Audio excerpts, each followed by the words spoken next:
Malo se formulia i lau. So fa se manu fa pe fo i tātou alis fasalala. Ni tu lao le fiafi. Ia fa tālu fa tu Samoa i lau fa fwa malu ne fiafi. Ia i tupu mtamali o tātou tunu. Ona pe ia fo ia le tua. Ia mai se fo i tātou panga masani. So la va se tafala ni e tunu mana nei kilope. Ono tu fa fonga mawumi tātou por kalami ia so fa roile tas. Malo se formulia. Malo tau wata. Pe ia se maa for every day leo lai dau kwa maso. Pe o ia malo si kule malo si ka leo mulpola ya o eli ya lo ko malo si le kiki ya o ya mulpola. Sa malo si mulpola wa makanga mas. Pe ya la wa. Ka ba fa so. Pe ya la uso so o mo yin sa nga me o ko le pisa me le kari. Ko fo ye. Dise me fengo fi le me leo le ka ku ai. Pe ma mo ka fa valele mo a. Ja, ai wat zijn toe wel les voor le mo bol die machine o me tu mo va. Ma vai tu foi le machine o a perina la to. Ja, wa ma kan ka manuru mo ni va ngone via filo wanga mai tonol jan office. Wanga fa manu yanga ma le maru o wa fo ia se fo maru ro inga. Ele nga tai lo to fa se man. Ai me se fo ka kari. Io. Lo di se fo. Ka nga fa ka ni se me ayo nga swanga. Ai isa awar kana foi dele ka ngo ye pa ko ka ngo mer pa au ka mai ai ka ngo eu queria no pular me ku po eu pe se me fa ku unu no ma vo o ko ka wai ia ka tano fo nefia le se ko lo se fa no ai desculpe pa ele lo po fele ma we lo kinga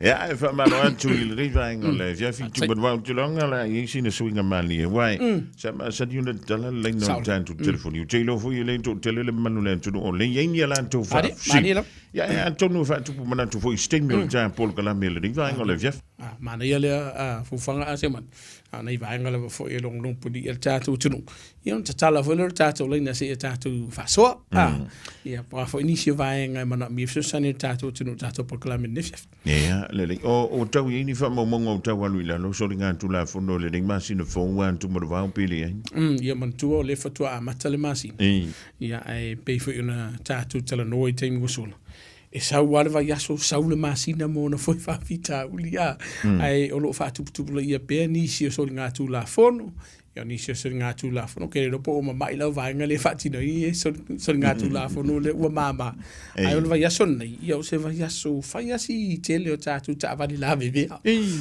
fa yasi tele o ta va li la bebe ele nga ta fu le ile la vea fu le masani kinga singa kama ikaya ha ni si fe o la bebe tu nga hu le fa yasi pe ia ko fa ku nga pa u po mori yang ja want to na po fu ile piki mai ia se fa na le na want to ile ya fu ile nga le sen Antonio stemi tanto lo ai le tu langa sile man na ia le vanole au ti lo fu ia me le va nga fu ia nga ka sia lua i kula sola al fa mreko isa we mai ma we me no ke la ko toni ke le lope va fenga na vena ka ba le skula ki nga apoloka e le mtanga lo nga i Curse Road ma le wala ko si vele le nga i Oe Browns Road i la lo to ai Antonio le mena nga wa hi o la ver ka va e le ka mo la ver ko nga sawa le te va ai limas fur kilomita le sawa e ala talanta i moli le nga la ver ka va ai wai le mangumi le fur ka va ton ai longa nga lu le limas fur kilomita o la funga kimu le po na po a la ver nga la ver ka ilo i po le sko nga sawa ali to man tu vo ise manu le va nga le wale ona tu mai la sawa fa tu la fono ina jelonisio mangala ko nga me va per e ale la ngona tato fu le wa fa si le vango fe alwa yo le la wa ai o lo ya so e lo wa ile tau pe su fu la wa e ni si tato tu no ele o lava ta penalo la to man i te mi fa per si la pe ne ta wa limas fulu ala velo sa limas fulu e si fu le mango miki ma lielo ai ko nga na ve fu le avelo e kongi o le la pisi tu sa mo fa fu nga fu ninga mai e sawa tu la le aluna lo sa o le sila le vai ngai e fa tu anga ta tu a fa yo ni masefu a we ke kuli ni masefu a we ke over fo ma le masefu kuma la singa fa se fu a fica fa ma fo pe ne ta o vai ngai o modi e te taua ona whaaruaru le mūru ta vale pēa ona la talata I mōri. O le ele whina ungan tumaru vau. Ko mōri fo le rang mot. O le fa mei isi sawa pe a mo melang mori. E fo isi fa mei ka wanga I ku. O le ele sa o ngor ka ko.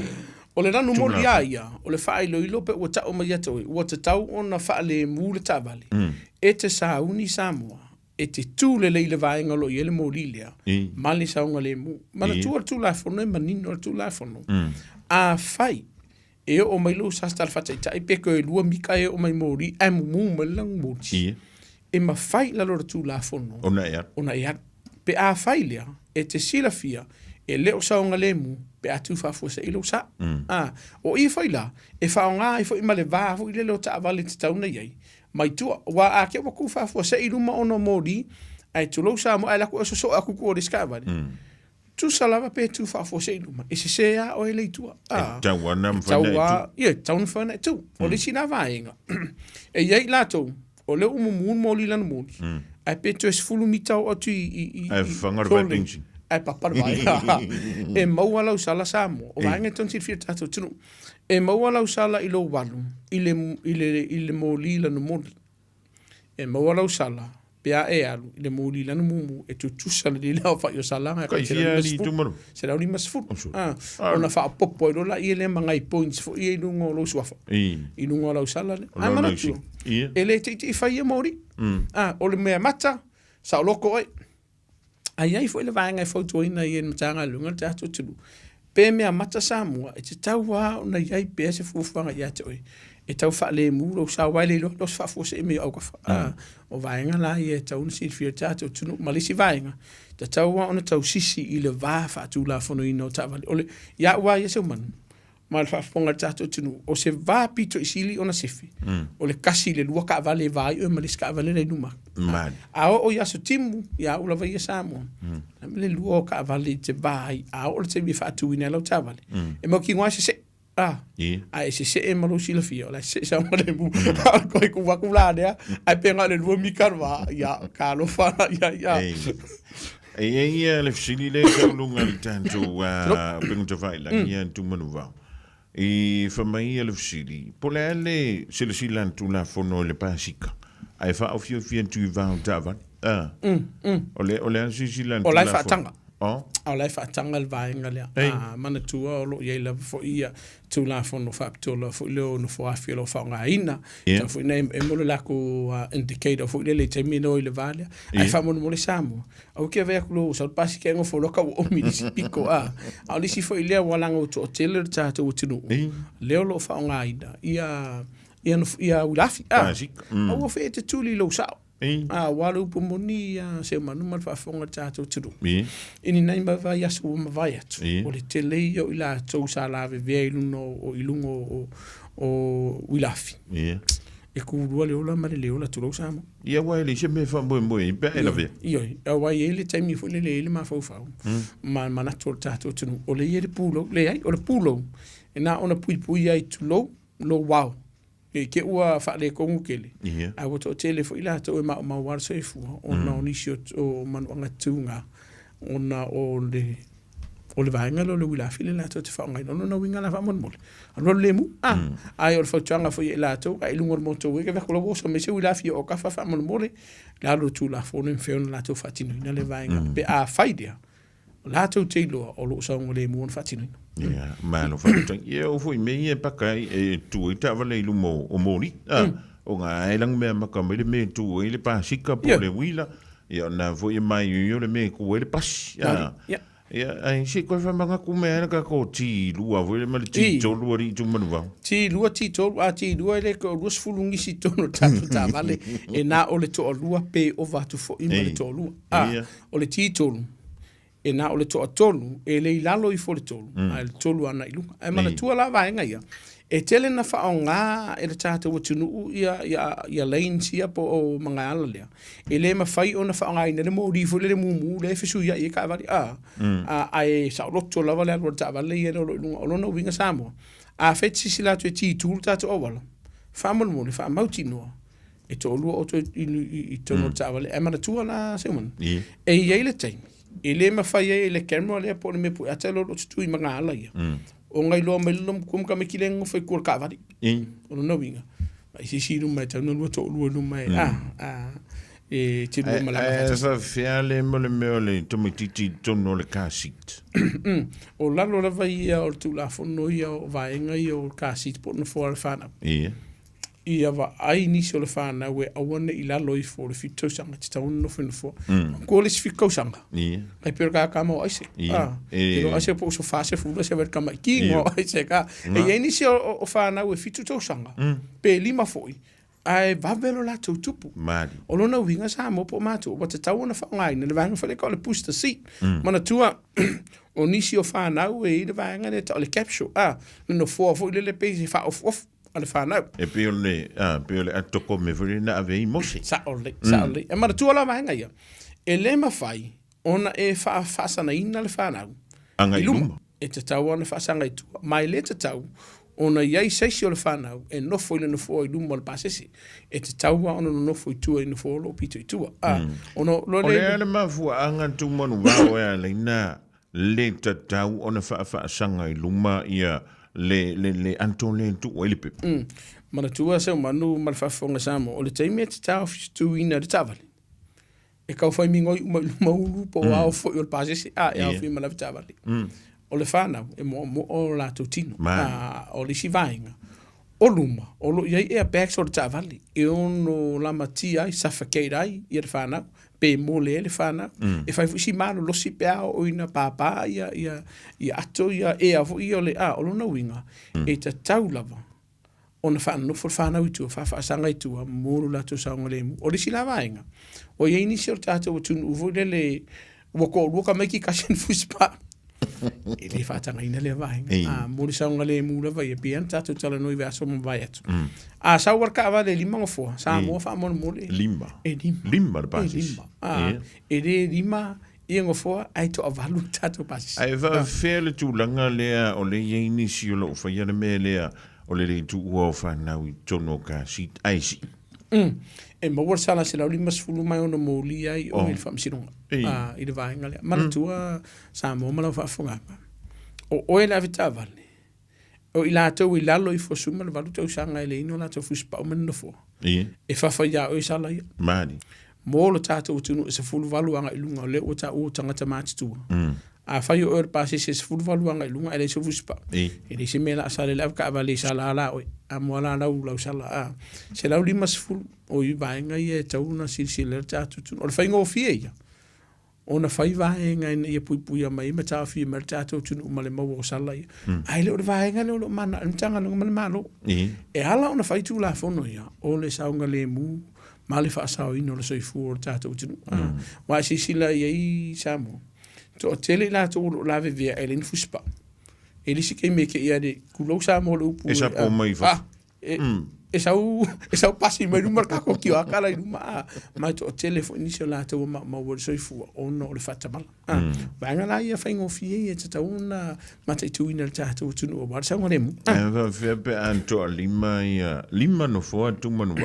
ai fa mai la va ngor ke di fo yo ka ko SUV ma wala usala se lima sfu e no mo li ai o lo fata mal kieles i le va ingol pases fa i ko lima e ngale lima ngo fo ko on kako pasa una fa cari fa la vale ale mo moli le si pases ya sa une va tu le si pases ai o e tam fa i le fai o no lo no yo to wo fatas wallet mankua ma fai ta vale ni mano fo e ngal pawanga ka fenga bi tato telo isa mo e kumur ke dir ka ko piki akua mana tua e ile fa la vela vena tu puile vai solente atu ne pontua leana maliu wai sita mai titi le pala ono nasi i vo le ao luna tama si la la isa mo ma so ifu ma le na pa u si aro tele maliu no no winga fatama te e ser fa ngofia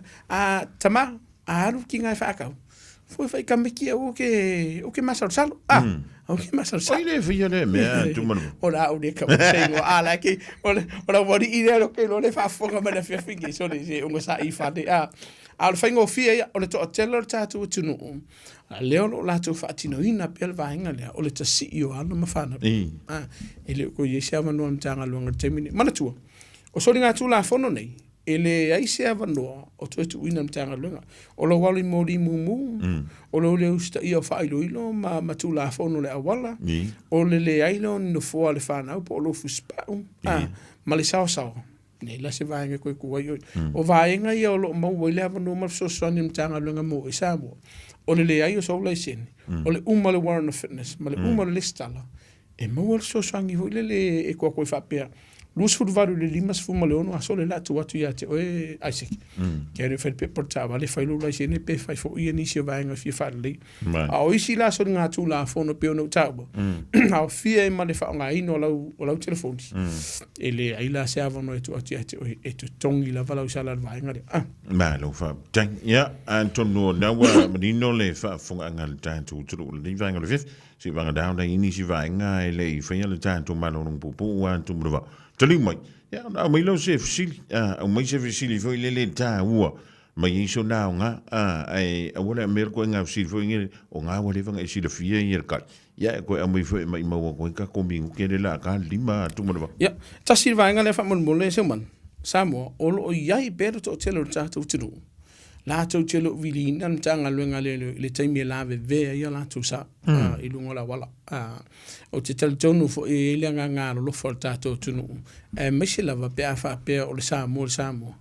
Wa kula va ngoma lielo fina ngano. Le la ka ngi fa la ka. E ma e sola. O la o fo tu nga Samoa. E ye le nga lo fo ya o le na so ina pe na la ve ai lo sa. Ai te tau lava ona li ko tin tanga luenga le. O wa ye le vai. E ma fai ona William tanga luenga tanga tali ai to tele le vai aso le nei mana vai aso te ba te nei o lo tele a mesela va pe no ta o te mo solo le lo wale tau tele la o ta vale la via wa va ku fu le lo fona i tanga tali na fale tu no la so solo le si a fai e fa funga mai a o ele lo ye va ngale o le fautuanga o te tau ona e alu te festo fam talang ni te ua wai ono mo li tu la funu lo to fa sema lo le fama ya le ya na Siki va ye ga ba le nga so anga fa mo le so e ko e fa le ka ba nga ka so i ko so la penga le wo joy lus fulu ma le tasi minute ona dale o le tu la lima a fa i so fisili va mai le tanto do mera tolu fitu tasi lima o tolu por kana me Oe Male Tulafono il tautua ala Radio Samoa. Talofa, I'm Millie. Yeah, I work in retail, managing staff basically. I always get the flu jab because I'm around people all day.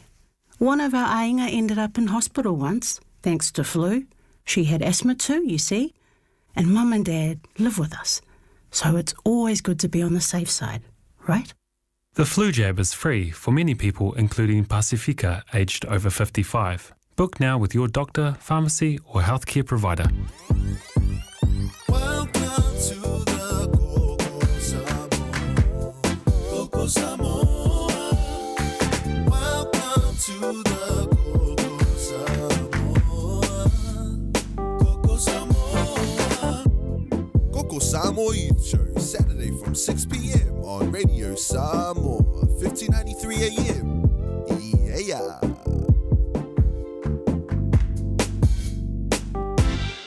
Tau sua se au nanga e fale leia le screen alau telefoni vea i po o lau laptop o le Techno Fix le tali e iai ona la lai Papakura, Botany, Mount Eden, Mamanukau is fulu tolu fale loa i a New Sila atoa Talia wins quotes a iai inga whapitoa le Techno Fix ilis fulu lua Lambi Drive Manukau telefoni lua ono tolu varu tolu ma le emaili support@technofix.co.nz po le www.technofix.co.nz.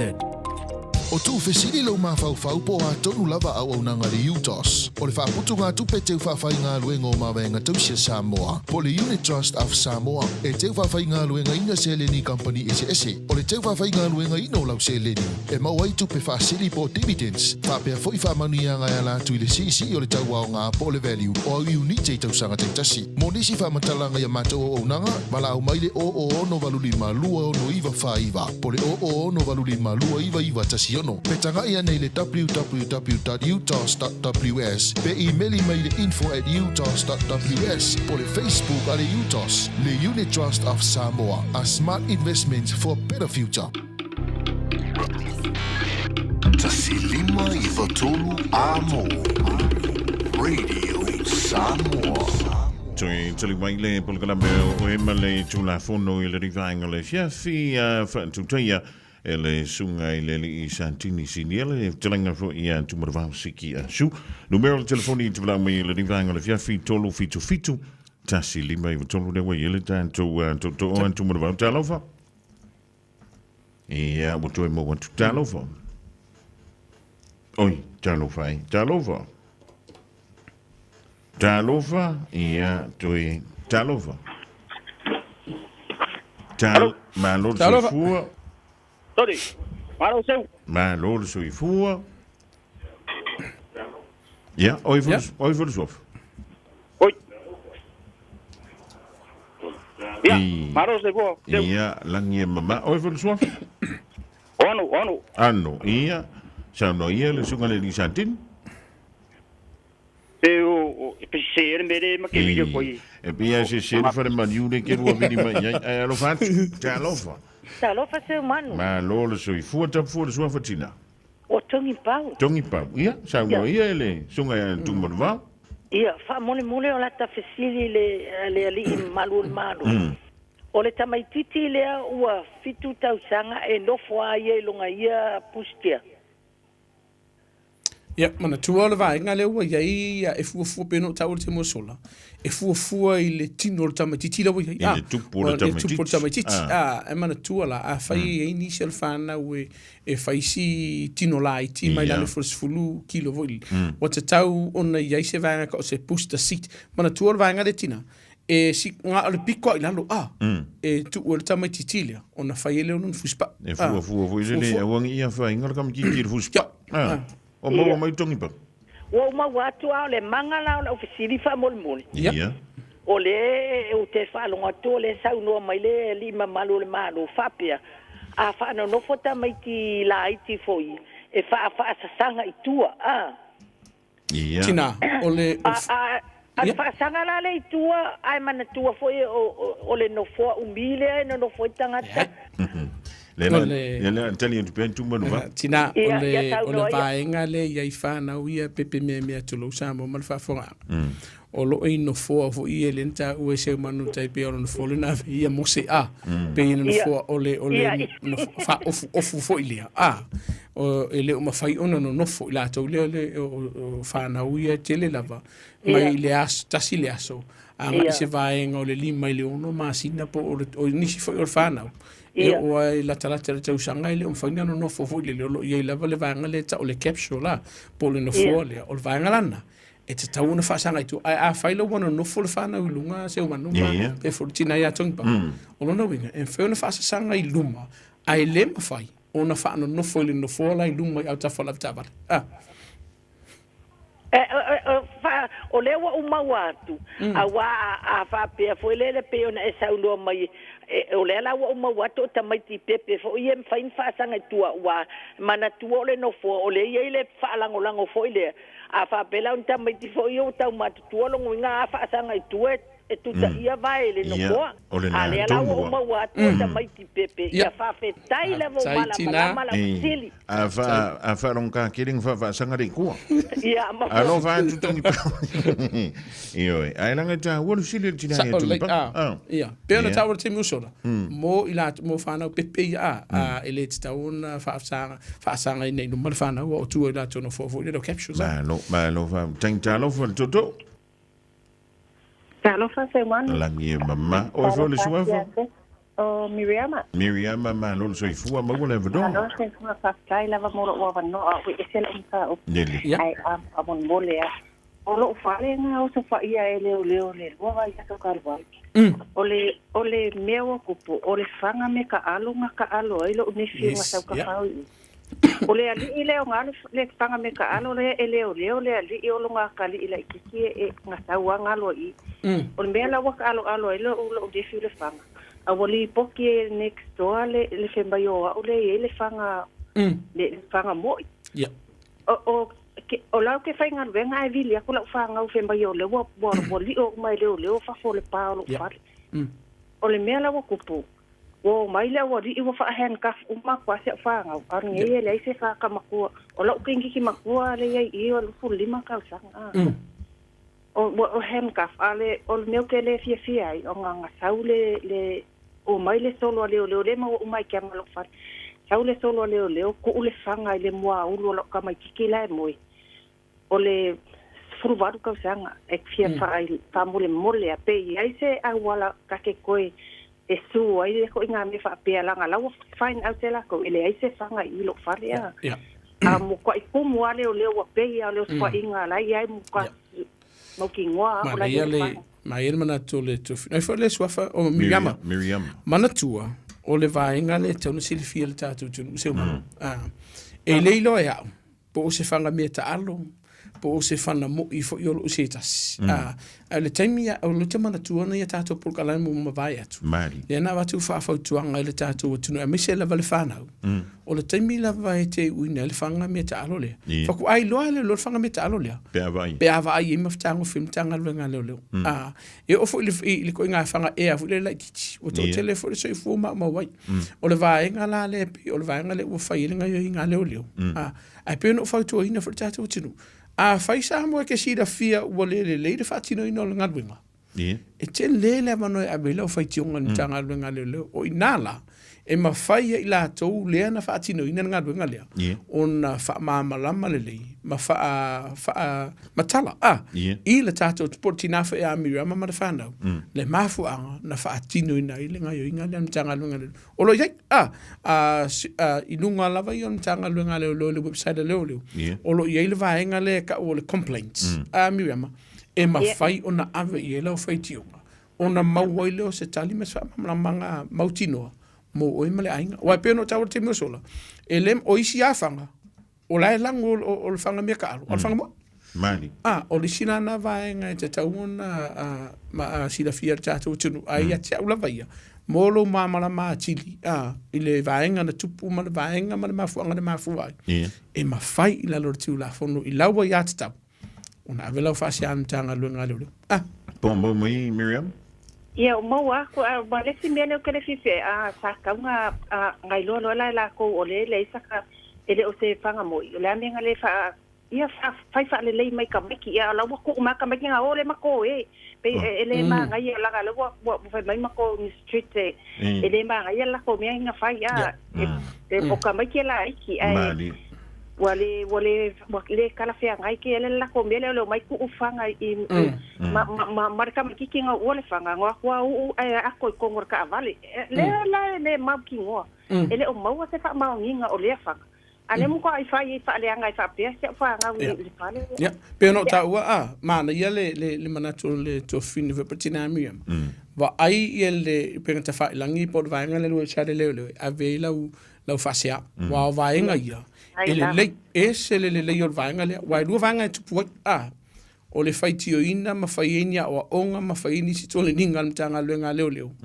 ma mau le mama ma angor tina Miriam ma le fa ma fu anga na le yo na ningo fa leo e mana tua ile mtanga luenga la via leo e o le me fa pe wa faia si onga e mana tua oi o orka mikiki se furu kaska usanga se fa mo faia on fa anga fa ai ya tia fa anga la wo nanga le Miriam fa ngala wo ya tau avelo feito ngum tanga lunga leo pasai lava ko wa no ai Miriam ya le ya wai ele fa pe fo la sa to tanga lunga tingu mari tu manwa ya o ko inga me ya tu sa lo ke ri va ai ai la fa longo tu le va mtala ina tina ya Miriam ele ha so na isi singa me tu pu fa la yo ya America e te fa pe na le mea le to na la ngona le te la ngona ina le te mini ya e nga le fu le fa visi ya ma ya nga fu me tutupu se ko si la ipo o yesa ai po le ale me nga le nga fa pe le to nga yo sa le o man tu o le si le fo to nga le va tu tato tenu o le fana meta alo e ono a fi ai lo so i fu ma lo so le mu I le matanga luenga leo I lalo tulafono. A fa pena I tau fina o matanga luenga leo po fa o vidi mai pela fa tainga am. Ia. Lo o vidi mai ia tua I manisi fo I winga I le alo leo le to fina Miriam. Ia. Ai wa kule leo a sa fa marfanga e fa kule leo tu lalo fanga kule fanga ai le tu ina lalo fanga. Ai ngo foka fodinga ka fa aka mai leo. I lalo tulafono. E iai le marusi anga fa tulafono matanga luenga leo. E fai ai senga yoinga. Ina ia tau fia ai ia tangata le marfatino ina o lea suri ngā tulafono po lea ngaioinga. Ai o le vaenga pito silon tau ila lor section fasu marvat. Ia pui pui ai le lautele. Fa pēna tanga luenga leo. Fa fefiana ni tu marva. Mau muli ani ia o le fundamentano ai o laana o le vaenga muamu. E mwheo na wha mnu alia le tangantalea. Tau fia le whalema. O le vaenga pito silio naungaunga. O le whana I leo le tangantalea. Ia mamau mau ele soifu. Ia, mana tua e pēno tau te musola. I le vaenga whasu malvan. O le crime sector le mtanga luenga leo. E ma whai ai. E le mtanga luenga leo. O na whai se ngā yoinga. Ina ia puipuia ma whasaoina lo latu saonga le mumare lau tele. Ai a whai Samoa. Ua whai si ova tula ngā yoinga leo. Ia. I le vaenga lea. E lalo o le vaenga ono sfumare lua o le tulafono le mtanga an malo e ono mo lia I le mtanga luenga po o sesi o le mtanga luenga leo ua ia whatino ina kan whakaika ki nganku I lalo le whanga le se whanga e no whawhanga e ma whai ona mo lia o le leo I lalo le tulafono le vaenga ono sfumare lua a whai ke wo le waku maua mai lea tali I lea pēra pēna ta ua to fine Ameriama o la ua le ise nga yoinga kamikiki a unga whoku atu lo Samoa Pole nguku tulou pe tu I kongi kongor ka vale se vaenga e lau o ilo wo ova tu lunga malo si e wo whangaina. Lalo tulafono le vaenga ono sumarelua. E mawhai ona mo li aia o ile tulafono. Ono lo uwhaatino ina leo ni se onga yo ingo whaisi onga. Ia ila to lo kai nem tangalo. Ono na winga. Pui o e Samoa. E pui fo im tangalo winga. I lalo tulafono. E la vela vea fo o e Samoa. La vele vea fo ntanga luenga leo I lalo tulafono pe a whaidia ua le whaatino ino ngā luenga. Lele, ia, na Miriam, lunga la pengu te whai langi le mtanga luenga o leo. Lewe ele standu to o tumarawa. Talof?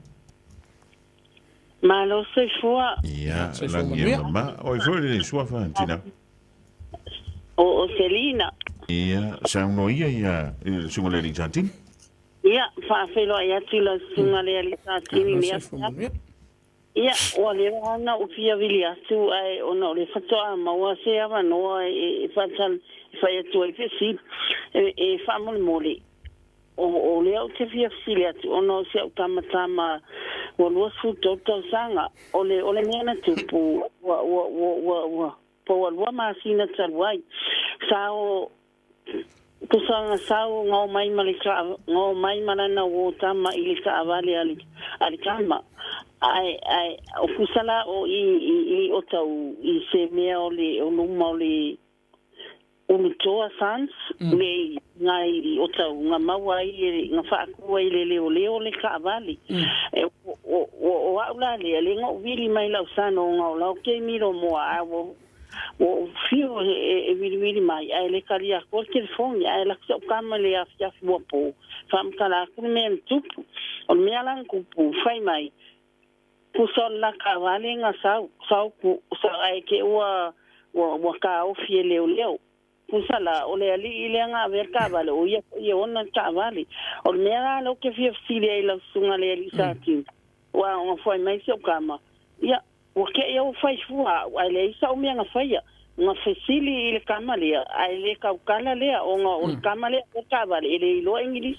ele langa inglisi kusua o ia la wali fongela la fesili fo ia ai ya kienga ia enga kele lo o nga kele lo ngiti te o sa ia le fai mai ya kwele le olala kangolo le a fa fo manga ia o solo ai vai mai la o fai ya kupo ai longa ingoa ai musula la ka mai ka ai ole mea la nga ai musu fo inga ia ave nga titeus o nga o fai mai ka ngolo le spray nga mako e kusa e la sopa mai lua le kula o I ko sa fani fai o ngā maka wha me luai kūlau ka o fai o ngā maka o le langa ba ai spray leo o le langa wa le langa o fia maola sunga o le lola o la sa mai ngai kangole leo ile vili langa le afo ia le langa supervisor ai la o le Samoa o ke le wala po la sunga po sesi fai mai ia o Samoa langa lenga help Vili lole a mai lo el sa fai lo Samoa i le leo e saula drop mai la ua I o tara alo ka mai o mi do ma me la ngalo ki fielo se o ya pe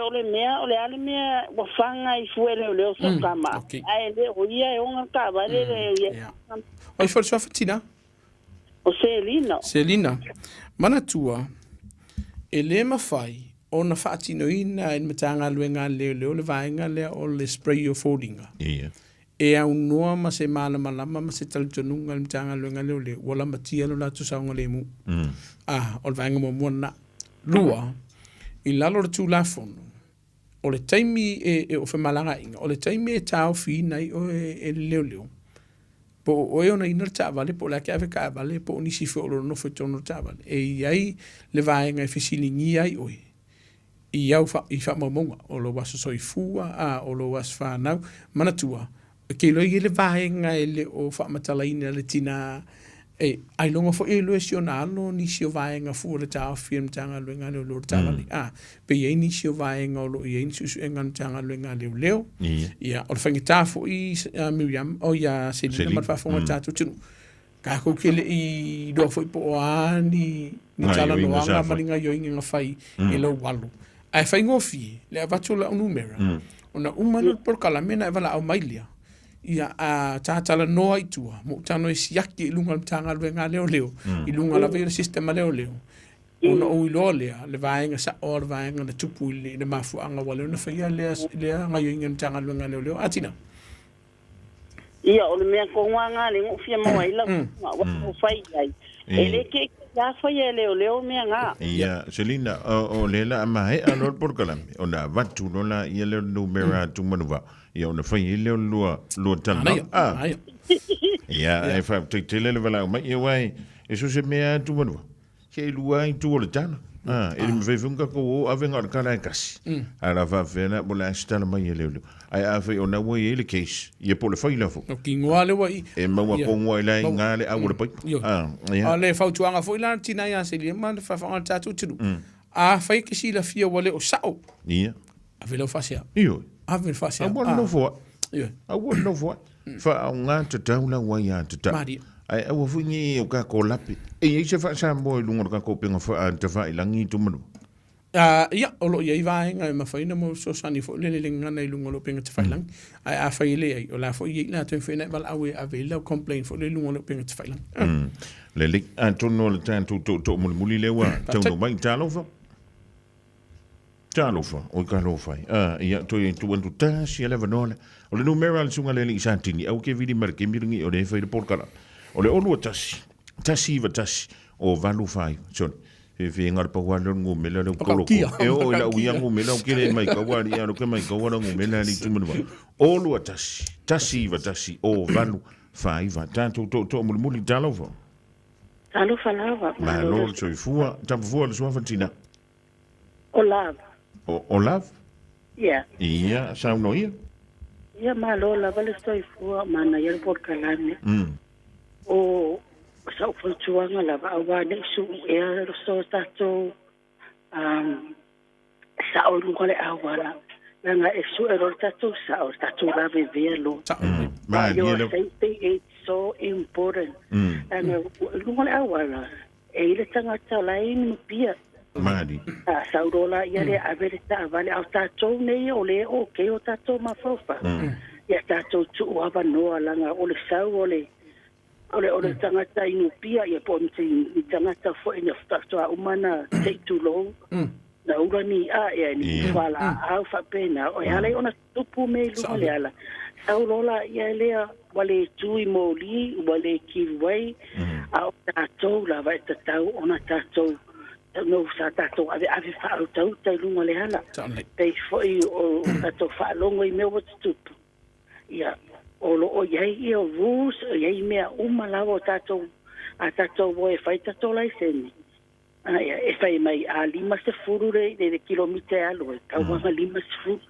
ia ai fai mai lima se furu ai alo de valo se furu ia ai fai mai foi e awate pe alo le vale lei so lai seni ma li lo so alo so lo lai seni ia a me se po se aqui no pe po vale o tato safety lava ia o lo wa o de lei o lo lima ia foi ona mau tato sala ona o tato fale tonu ia alo o yai lava rules that on tato follow ia langa fa mai we must follow the rules of the law e pe pei fo ia tato stai tulafono ale tua ala tato stai tulafono ale tua o tulafono malo le nei o le tato te ia tato le stai malo fa te mo wan tulo fi ngalo fa te tele mo fa tuanga tina ia lofa ia o te lo wan tu ina ma avano fo i develop mo ye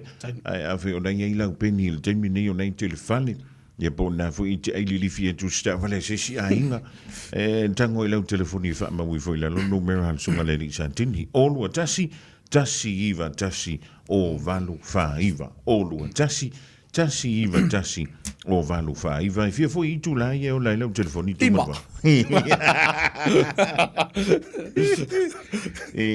nei te iva wa vidi mai se si le tau le lua le vavea o la fo ia fia malo lo le sunga le sa tini awa kelenga fia avakula ngomela e sa o ala wala awalu yo miro mo be vidi mai ai avele de ia no tu mo mo le tu lenga nga fa tan ya Anton wala avea I ale tala ino le tanto le na leva ya so le ya au mai ia fa sili fa fira nga no le tanto tu wai se le tau ya ai o le numero na me fa yo na e wala au mai se me ka we ki vala au me ke su I konga ene o ise nga mo me o me la pola mariera u loko nga o me le fo lai la lole o le fa malu o le ko fanga le sunga le ni isati ya tamu na ia malu ia la to le ni fiafi ya mi se fo ile nga tu le fa un le riva ya so ya talo si ia o to fa mo ngole a pala si fo ile no ngi so nga ku la fongo o le fa un le riva ya so le fo ia mai tamu